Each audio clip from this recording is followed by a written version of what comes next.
والصلاة والسلام على سيد الأنبياء والمرسلين أما بعد فأعوذ بالله من الشيطان الرجيم بسم اللہ الرحمن الرحیم.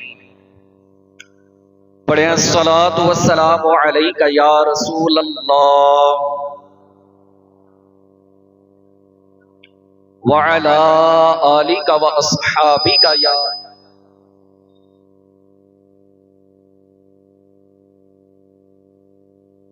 الصلاۃ والسلام علیک یا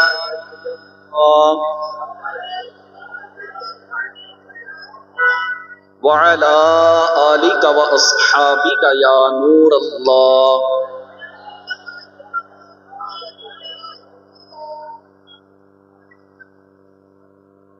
اللہ پاک کے پیارے محبوب دانائے غیوب منزہ عن العیوب صلی اللہ تعالی علیہ وآلہ وسلم پر درود و سلام پڑھنے کے بے شمار فضائل و برکات ہیں،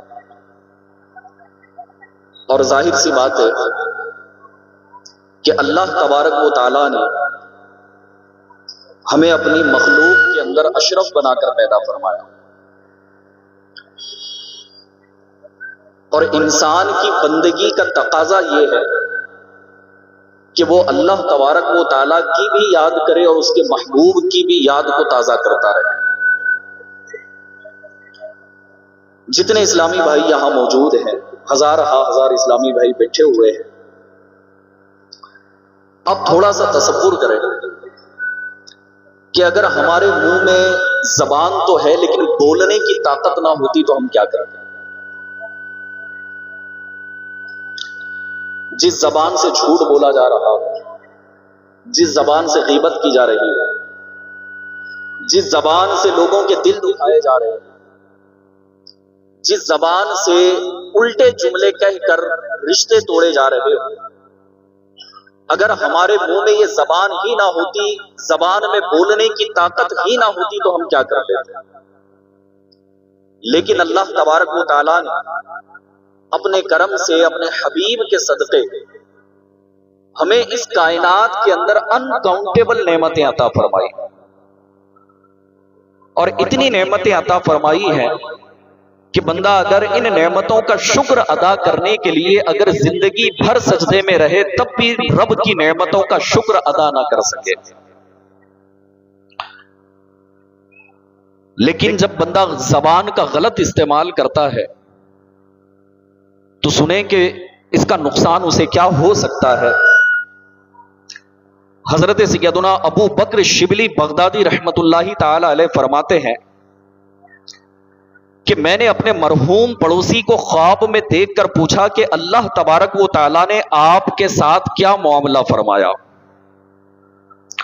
تو میرے پڑوسی نے کہا کہ اللہ تبارک و تعالی نے مرنے کے بعد جو میرے ساتھ معاملہ فرمایا ہوا کچھ یوں کہ میں سخت ہولناکیوں سے دوچار ہوا.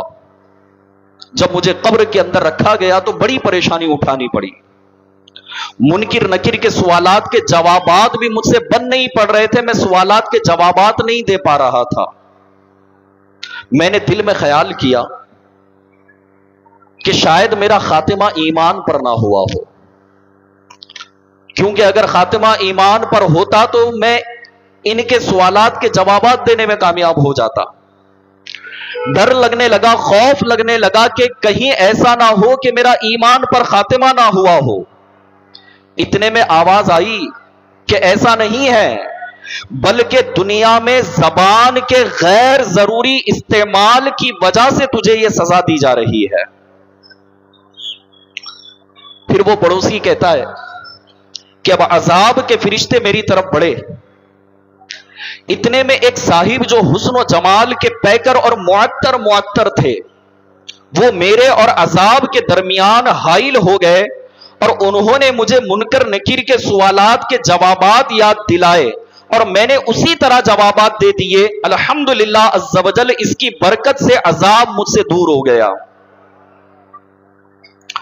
میں نے اس بزرگ سے عرض کیا کہ ایسی مشکل گھڑی میں آپ نے میری مدد کی کہ منکر نکیر کے سوالات کے جوابات مجھ سے نہیں بن پڑ رہے تھے، تم نے جوابات دینے میں میری مدد کی۔ تم ہو کون کہ اللہ تم پر رحم فرمائے؟ تم کون ہو اس مشکل گھڑی میں میری مدد کرنے والے؟ تو وہ دل نشین خوبصورت حسین و جمیل بزرگ نے ارشاد فرمایا کہ تیرے کثرت کے ساتھ درود پاک پڑھنے کی برکت سے میں پیدا ہوا ہوں اور مجھے ہر مصیبت کے وقت تیری مدد کرنے پر مامور کیا گیا ہے۔ آئیے جھوم جھوم کر مل کر درود پاک پڑھتے ہیں۔ صلو علی الحبیب صلی اللہ تعالی علی محمد صلی اللہ تعالی علیہ وآلہ وسلم۔ کسی نے کیا خوب لکھا ہے نا کہ آپ کا نام نامی اے صلی علی، آپ کا نام نامی اے صلی علی ہر جگہ ہر مصیبت میں کام آ گیا۔ تو اے مصیبت کے مارو، اے غم زدو، اے بیماریوں کا شکوہ کرنے والو، اے مہنگائی کا رونا رونے والو، اے جاب نہ ملنے پر کاروبار نہ چلنے پر پریشان ہونے والو، کیا اب اپنی عادت کو بدلنے کی ضرورت نہیں؟ کیا اب اپنی زبان کا درست استعمال کرنے کا وقت نہیں آ گیا؟ کیا اب اپنی زبان پر درود و سلام جاری کرنے کا وقت نہ آ گیا؟ کیوں اپنی زبان سے جھوٹ بولتے ہو؟ کیوں اپنی زبان سے کسی کی غیبتیں کرتے ہو؟ کیوں اپنی زبان سے کسی پر تہمت لگاتے ہو؟ کیوں اپنے ذہن سے کسی کے بارے میں بدگمانی کر کے اس کے بارے میں نہ ہونے کے باوجود بھی غلط جملے بولتے ہو؟ کیوں اپنی زبان کا غلط استعمال کر کے اپنی رشتہ داریاں توڑ لیتے ہو؟ کیوں اپنی زبان کا غلط استعمال کر کے اپنے دوستیاں توڑ لیتے ہو؟ کیا ہم پر وہ وقت نہ آیا کہ اب ہماری زبان پر اللہ اور اس کے رسول کا ذکر جاری ہونا چاہیے؟ تو آئیے آج یہ نیت کر لیجئے کہ انشاءاللہ تبارک و تعالی ہم اپنے پیارے آقا مدینے والے مصطفیٰ صلی اللہ تعالی علیہ وآلہ وسلم پر کثرت کے ساتھ درود سلام پڑھنے کی کوشش کریں گے۔ کون کون تیار ہے کثرت کے ساتھ؟ میں آپ کو ایک درود پاک سکھا دوں، سیکھیں گے انشاءاللہ؟ اس کی فضیلت میں ارشاد فرمایا جاتا ہے کہ جو بندہ اس درود پاک کو ایک مرتبہ پڑھ لے، اللہ پاک اس پر رحمت کے 70 دروازے کھول دیتا ہے۔ ایک مرتبہ میں 70 دروازے، اور وہ بھی رحمت کے۔ اور پتہ ہے اللہ پاک کی رحمت کیسی ہے؟ اللہ پاک کی رحمت کے بارے میں حدیث پاک میں ارشاد فرمایا گیا کہ اللہ پاک کی اگر کسی کو ایک رحمت مل جائے تو وہ اسے دنیا اور آخرت میں کامیابی کے لیے کافی ہے۔ اور درود پاک کیسا؟ ایک مرتبہ پڑھو تو اللہ 10 رحمتیں نازل فرمائے، ایک مرتبہ درود پاک پڑھو تو 10 مرتبہ 10 اللہ تبارک و تعالی جنت میں درجات کو بلند فرما دے، ایک مرتبہ درود پاک پڑھ لو تو اللہ تبارک و تعالی اس کے 10 گناہوں کو مٹا دے۔ اور نہ جانے کتنے فضائل درود پاک کے ہیں جس سے 20 کتابیں بھری پڑی ہے۔ پیارے اور محترم اسلامی بھائیوں، آئیے وہ درود پاک ہم سیکھتے ہیں کہ جس کے پڑھنے سے رحمت کے 70 دروازے اللہ پاک ہم پر کھول دے گا۔ آئیے مل کر پڑھیں، بسم اللہ الرحمن الرحیم، صلی اللہ علی محمد، صلی اللہ علی محمد، صلی اللہ علی محمد۔ کس کس کو یاد ہو گیا؟ 2 ہی جملے ہیں نا؟ چلے ماشاءاللہ تقریباً سب کو یاد ہو گیا۔ 3 مرتبہ آپ لوگ ایک آواز میں مل کر پڑھیں۔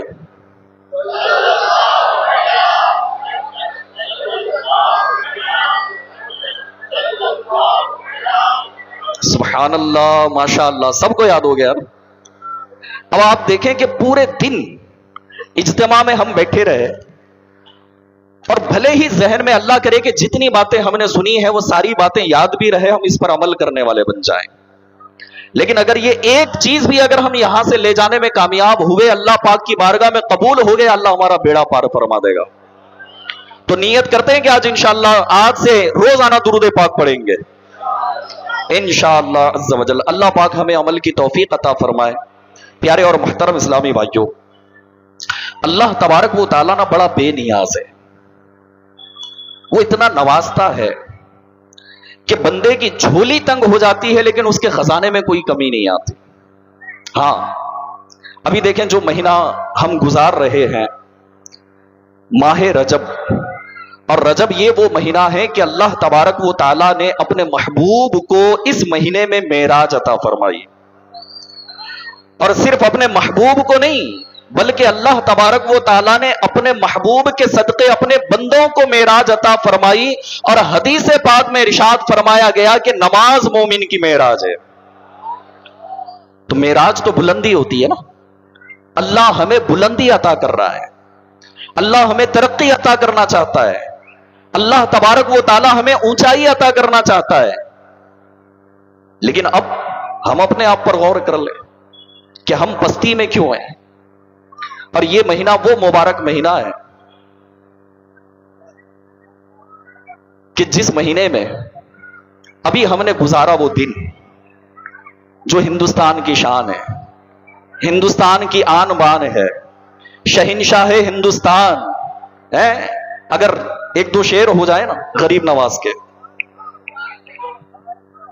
تیرا نام خواجہ مل کے پڑھے، معین الدین، تیرا نام خواجہ معین الدین، تو رسول پاک کی آل ہے، تو رسول پاک کی آل ہے، تیری شان خواجہ خواجہ، تیری شان خواجہ خواجہ، تیری شان خواجہ خواجہ، تیری شان خواجہ خواجہ، تجھے بے کسوں کا خیال ہے، تجھے بے کسوں کا خیال ہے، میرا خواجہ عطائے رسول ہے، میرا خواجہ عطائے رسول ہے، وہ بہار چشت کا پھول ہے، وہ بہار چشت کا پھول ہے، وہ بہار گلشن فاطمہ، وہ بہار گلشن فاطمہ، چمن علی کا نہال ہے، چمن علی کا نہال ہے، تیرا نام خواجہ معین الدین، تو رسول پاک کی آل ہے، میں گدائے خواجہ چشت ہوں، میں گدائے خواجہ چشت ہوں، مجھے اس گدائی پہ ناز ہے، مجھے اس گدائی پہ ناز ہے، میرا ناز خواجہ پہ کیوں نہ ہو، میرا ناز خواجہ پہ کیوں نہ ہو، میرا ناز خواجہ پہ کیوں نہ ہو، میرا خواجہ بندہ نواز ہے، میرا خواجہ بندہ نواز، میرا خواجہ بندہ نواز ہے، میرا خواجہ بندہ نواز ہے، میرا خواجہ بندہ نواز ہے، میرا خواجہ بندہ نواز ہے، بھیک ملتی ہے بے گماں، یہاں بھیک ملتی ہے بے گماں، یہ بڑے سخی کا ہے آستاں، یہ بڑے سخی کا ہے آستاں، یہاں سب کی بھرتی ہے جھولیاں، یہاں سب کی بھرتی ہے جھولیاں، یہاں سب کی بھرتی ہے جھولیاں، یہاں سب کی بھرتی ہے جھولیاں، یہ درے غریب نواز ہے، یہ درے غریب نواز ہے۔ آج بھی انشاءاللہ جھولیاں بھر کے جائیں گے یہاں سے، اور کیسی جھولیاں بھرتی ہیں غریب نواز کے در سے کہ بندہ جب غریب نواز کی بارگاہ میں آ جاتا ہے، اور شہنشاہ ہندوستان حضرت سیدنا خواجہ غریب نواز نے جب جھولیاں بھرنا شروع کی تو ہندوستان کے 90 لاکھ لوگوں کو مسلمان بنا دیا۔ یہ تو وہ در ہے کہ جہاں سے ایمان کی بھیک ملتی ہے، یہ تو وہ در ہے کہ جہاں سے ایمان کی دولت ملتی ہے، اور یہ وہ مہینہ کہ جس میں اللہ پاک نے اپنے محبوب کو معراج عطا فرمائی۔ آنے والا وہ دن کہ جو 27ویں رجب کا ہوگا، اس کی فضیلت میں ارشاد فرمایا گیا کہ حضرت ابو ہریرہ رضی اللہ تعالیٰ عنہ سے روایت ہے کہ جو کوئی 27ویں رجب کا روزہ رکھے، اللہ پاک اس کے لیے 60 مہینے کے روزوں کا ثواب لکھتا ہے۔ آئیے ایک اور حدیث سناتا ہوں۔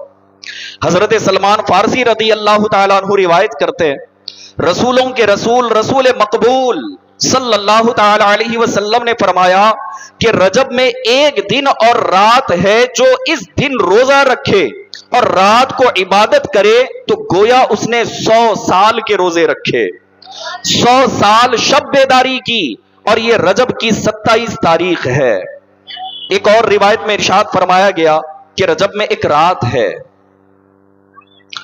اس میں نیک عمل کرنے والوں کو 100 سال کی نیکیوں کا ثواب ملتا ہے، اور وہ رجب کی 27ویں رات ہے، جو اس رات میں 12 رکعت اس طرح پڑھے کہ ہر رکعت میں سورۃ الفاتحہ اور کوئی بھی ایک سورت، اور ہر 2 رکعت پر التحیات پڑھے، اور 12 رکعتیں پوری ہونے پر سلام پھیرے، اس کے بعد 100 مرتبہ یہ دعا پڑھے، سبحان اللہ والحمد للہ ولا الہ الا اللہ واللہ اکبر، پھر استغفار 100 مرتبہ، یعنی استغفر اللہ 100 مرتبہ پڑھے، 100 مرتبہ درود پاک پڑھے، اور اپنی دنیا و آخرت کے لیے جس چیز کی چاہے دعا مانگے، اور صبح کو روزہ رکھے تو اللہ پاک اس کی سب دعائیں قبول فرمائے گا۔ تو نیت کرتے ہیں 27ویں کا روزہ رکھیں گے؟ ماشاءاللہ ماشاءاللہ، اللہ پاک ہم سب کو عمل کی توفیق عطا فرمائے۔ پیارے اور محترم اسلامی بھائیوں، آئیے میں آپ کو کچھ واقعات کی طرف لے کر چلتا ہوں۔ میرے آج کے بیان کا جو ٹاپک ہے وہ یہ ہے کہ ہم اپنے ایمان کی فکر کیوں نہیں کرتے، ہم اپنے آپ کو بدلنے کی کوشش کیوں نہیں کرتے، آخر ایسی کون سی وجہ ہے کہ جو ہم اپنی زندگی کو بدلنے کے لیے تیار نہیں ہیں؟ اور اللہ تبارک و تعالیٰ بے نیاز ہے، وہ جس کے ساتھ جیسا چاہتا ہے اس طرح کا معاملہ فرماتا ہے۔ آئیے میں ایک واقعہ آپ کو سناتا ہوں کہ بعض اوقات ہم اپنے آپ کو بڑا نیک تصور کرتے ہیں، کبھی کوئی مصیبت آ جاتی ہے، بیماری آ جاتی ہے تو ہم کہتے بولے پتہ نہیں ہم سے کیا گناہ ہو گیا، ہم نے تو کسی کا کچھ برا نہیں کیا، ہمارے ساتھ ہی ایسا کیوں ہوتا ہے؟ آپ غور کریں، میں نماز نہیں پڑھتا، کیا یہ گناہ نہیں ہے؟ میرے چہرے پر داڑھی نہیں ہے، کیا یہ گناہ نہیں ہے؟ میں اپنے ماں باپ کو ستاتا پھر رہا ہوں، یہ گناہ نہیں ہے؟ میں نے رشتہ داریاں توڑ لی، یہ گناہ نہیں ہے؟ میں نے جھوٹ بول کر کاروبار کیا، یہ گناہ نہیں ہے؟ میں نے دھوکہ دے کر اپنا مال جمع کیا، دھوکہ دے کر کاروبار کیا، کیا یہ گناہ نہیں ہے؟ آج ایسا ہو گیا کہ ہم گناہ کو گناہ تصور کرنے کے لیے تیار نہیں ہیں، اور کوئی مصیبت، کوئی بیماری، کوئی آزمائش آ جاتی ہے تو ہم کہتے ہیں کہ ہم سے ایسی کیا غلطی ہو گئی؟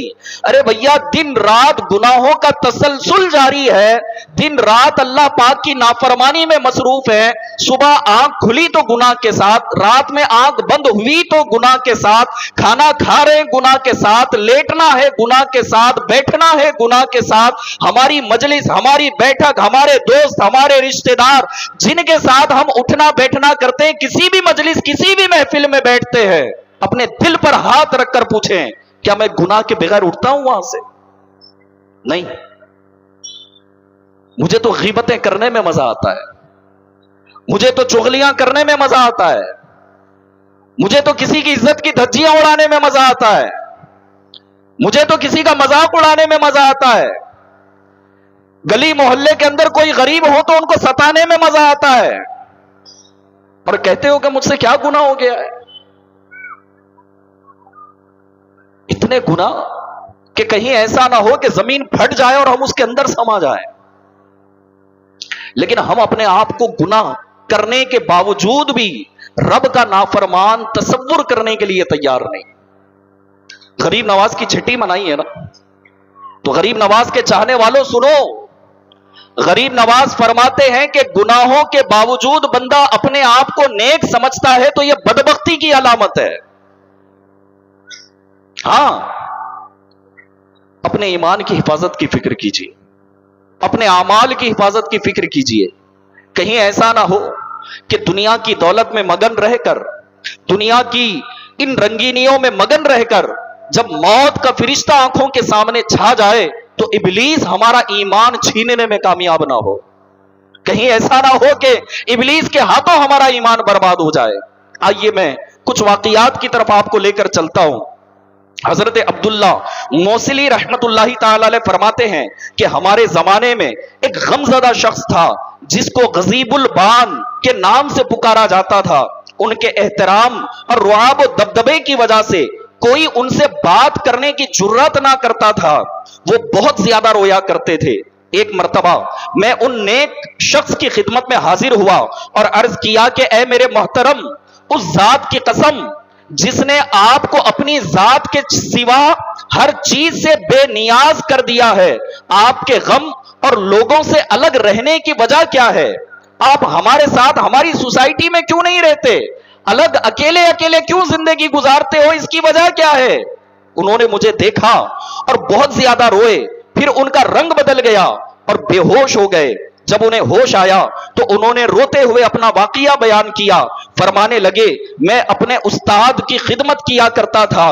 میرا استاد ابدال میں سے تھا. پتہ ہے ابدال کون ہوتا ہے؟ ابدال اللہ کے بالکل بہت اونچے لیول کے اولیاء کا ایک منصب ہے کہ جسے اللہ تبارک و تعالی ولایت کا وہ منصب عطا کرتا ہے. وہ کہتے ہیں کہ میرے جو استاد تھے وہ اللہ کے اولیاء میں سے تھے, اور ایسے ولی کہ جس کو اللہ پاک نے ابدال کے منصب پر فائز فرمایا تھا.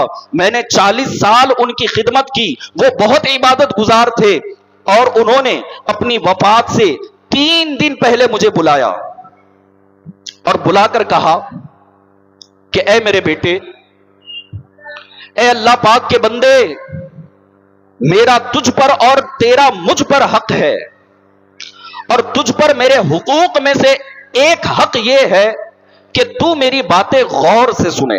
اب آپ بھی غور سے سنیے کہ حق یہ ہے کہ تو میری باتیں غور سے سنے اور میری وصیت کو پورا کرے. میں نے عرض کی, محبت اور عزت سے آپ کی وصیت پورا کروں گا. آپ میرے استاد ہو, 40 سال میں نے آپ کی خدمت کی ہے. 40 سال تک آپ کی خدمت میں رہ کر میں نے آپ سے علم حاصل کیا. آپ بتائیں کہ آپ کی وصیت کیا ہے؟ میں بڑی محبت کے ساتھ پورا کروں گا. تو اس ابدال نے, اللہ کے اس بندے نے اپنے شاگرد سے کہا کہ دیکھو, اب میری عمر کے صرف 3 دن باقی ہیں اور اب میں ان قریب انتقال کرنے والا ہوں. حالانکہ موت کی خبر کسی کو نہیں ہوتی, لیکن اللہ اپنے نبیوں کو, اپنے ولیوں کو غیب کی خبریں عطا فرما دیتا ہے. اور یہ اللہ کا ولی ایسا تھا کہ بڑا پہنچا ہوا تھا, ابدال کے منصب پر تھا.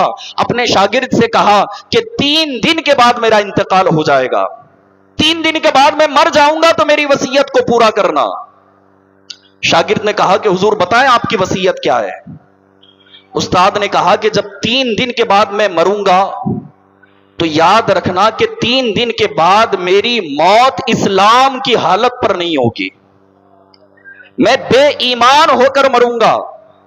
جب میں مر جاؤں تو مجھے میرے کپڑوں سمیت رات کی تاریکی میں ایک تابوت میں, ایک صندوق میں رکھ کر شہر سے باہر فلاں مقام پر لے جانا اور سورج نکلنے تک وہیں ٹھہرے رہنا. وہاں کچھ لوگ آئیں گے, ان کے پاس ایک تابوت ہوگا, وہ اس تابوت کو میرے پہلو میں رکھ دیں گے اور میرا تابوت لے جائیں گے. تم وہ دوسرا تابوت لے کر واپس آ جانا. پھر اس تابوت کو کھولنا, اس میں جو میت ہوگی اس کی تجہیز و تکفین کے معاملات پورے کر کے اسلامی طریقے سے اس میت کو دفن کر دینا. وہ نیک شخص فرماتے ہیں کہ اپنے استاد کی یہ بات سن کر کہ جس کو اللہ نے ولایت عطا فرمائی, ابدال کا منصب عطا فرمایا, جب میں نے اپنے استاد کی زبان سے یہ سنا کہ 3 دن کے بعد میں مروں گا لیکن میرا ایمان باقی نہ رہے گا, میں حالت کفر میں دنیا سے جاؤں گا. وہ شاگرد کہتے, وہ بزرگ کہتے کہ مجھ پر رقت طاری ہو گئی. اور میں نے روتے ہوئے پوچھا کہ اللہ نے آپ کو اتنا اونچا مرتبہ عطا کیا، لیکن آخرکار کیا وجہ ہے ایسا معاملہ ہونے کی آپ دنیا سے ایمان کی حالت میں رخصت نہیں ہوگے؟ تو استاد نے کہا کہ بیٹا یہ سب کچھ لوح محفوظ پر لکھا ہوا ہے، اور اللہ کریم قرآن پاک میں ارشاد فرماتا ہے، پارہ 17 سورہ انبیاء کی آیت نمبر 23 میں ترجمہ کنز العرفان، اللہ سے اس کے کام کے متعلق سوال نہیں کیا جاتا جو وہ کرتا ہے، اللہ بے نیاز ہے، جس کے ساتھ جو چاہے جیسا چاہے معاملہ فرما دے۔ وہ بزرگ کہتے ہیں کہ میں نے استاد کی یہ باتیں توجہ سے سنی، پھر جب 3 دن گزرے تو استاد کے کہنے کے مطابق ہی ہوا، اچانک اس پر بے چینی طاری ہوئی، رنگ بدل گیا اور چہرہ سیاہ ہو کر مشرق کی طرف گھوم گیا، اور منہ کے بل میرا استاد گرا اور موت کے گھاٹ اتر گیا۔ اپنے استاد کا ایسا انجام دیکھ کر میں بہت رویا۔ پھر مجھے وصیت یاد آئی، تو میں نے اس کو ایک تابوت میں رکھا اور اسی جگہ لے گیا جس کا استاد نے ذکر کیا تھا، جو لوکیشن بتائی گئی تھی۔ اس کے بعد سب کچھ ویسا ہی ہوا جیسا میرے استاد نے بتایا تھا۔ صبح کو وہاں کچھ لوگ آئے، ان کے پاس بھی ایک تابوت تھا، انہوں نے وہ تابوت استاد کے تابوت کے ساتھ رکھ دیا۔ ان میں سے ایک شخص آگے بڑھا اور میرے استاد کے تابوت کو اٹھا کر جانے لگا، تو میں نے اس شخص کو پکڑ لیا، کہا کہ بتاؤ تم کون ہو اور یہ معاملہ کیا ہے، یہ راز کیا ہے، تم کس کا صندوق لے کر آئے ہو اور میرے استاد کا تابوت اٹھا کر لے جا رہے ہو؟ تو اس شخص نے کہا کہ میں ایک غیر مسلم ہوں، میں مسلمان نہیں، اور یہ جو تابوت ہے اس میں ہمارا ایک مذہبی رہنما ہے، میں نے 40 سال تک اپنے اس مذہبی رہنما کی خدمت کی، اس نے اپنی موت سے 3 دن پہلے مجھے بلا کر کہا کہ اور اس بات کی وصیت کی تھی اور کہا تھا کہ میں اس کا تابوت اس جگہ پر لے کر آؤں اور دوسرا تابوت لے جا کر اپنے مذہبی رسومات کے مطابق اسے دفن کر دوں۔ چنانچہ جب 3 دن گزر گئے تو میرے استاد کا چہرہ خوشی سے کھل اٹھا، انہوں نے کلمہ شہادت پڑھا اور مسلمان ہو کر انتقال کر گئے۔ اس کے بعد وہ بزرگ کے جسے قضیب البان کہا جاتا تھا، وہ فرماتے ہیں کہ اب میں نے اس تابوت کو اٹھایا، اسے کھولا تو اس میں ایک بزرگ کی میت تھی، ان کے چہرے پر انوار کی بارش ہو رہی تھی۔ میں نے انہیں تابوت سے نکالا، اسلامی طریقے پر غسل دیا، کفن پہنایا اور نماز جنازہ ادا کر کے دفن کر دیا۔ فرماتے ہیں وہ دن تھا اور آج کا دن ہے، جب بھی میں باہر نکلتا ہوں تو میرے چہرے پر برے خاتمے کے خوف سے غم کے بادل برسنے لگتے ہیں، اسی لیے میں لوگوں سے دور اور اپنا ایمان بچانے کی فکر میں لگا رہتا ہوں۔ اے میرے پیارے اور محترم اسلامی بھائیوں، اے دعوت اسلامی کے اس عظیم الشان سنتوں بھرے اجتماع میں آنے والوں، اے غریب نواز کی چھٹی منانے والوں، اے غوث پاک کی 11ویں منانے والوں، کیا ہمیں ایمان کی فکر نہیں ہے؟ غور کرے کہ دنیا میں زندگی یقیناً کسی بھی طرح گزار لو، گزر تو جائے گی، لیکن جب موت کا وقت آئے گا، اگر ہمارا ایمان ہی سلامت نہ رہا تو نہ نمازیں کام آئیں گی، نہ حج کام آئے گا، نہ زکوٰۃ کام آئے گی، نہ صدقہ و خیرات کام آئے گا، اور نہ ہی پھر اس طرح کے کوئی نیک اعمال کام آئیں گے۔ یاد رکھیے کہ گناہوں کی نحوست بندے کے ایمان کو برباد کر کے رکھ دیتی ہے۔ اعلیٰ حضرت امام اہل سنت امام احمد رضا خان رحمت اللہ تعالی علیہ فرماتے ہیں کہ جس کو دنیا میں سلب ایمان کا یعنی ایمان کے چھن جانے کا خوف نہ ہو، ڈر ہے کہ موت کے وقت اس کا ایمان اس سے واپس لے لیا جائے۔ ہم کیوں نہیں ڈرتے؟ کیا ہمیں ڈرایا نہیں جاتا؟ کیا ہمیں موت کے بارے میں نہیں پتا؟ کیا ہمیں قبر کے عذاب کے بارے میں نہیں پتا؟ کیا جہنم کے عذاب کے بارے میں نہیں پتا؟ کیا قیامت کی دن کی ہولناکیاں ہم نے نہیں سنی؟ کیسے کیسے عذابات اللہ تبارک و تعالیٰ نے وہاں تیار کر رکھے ہیں اپنے نافرمان بندوں کے لیے۔ اے مچھر کے کاٹنے پر نیند سے جاگ جانے والوں، بتاؤ قبر کے اندر سانپ کے ڈنگ کو کیسے برداشت کرو گے؟ بتاؤ قبر کے اندر بچھوؤں کے ڈنگ کو کیسے برداشت کرو گے؟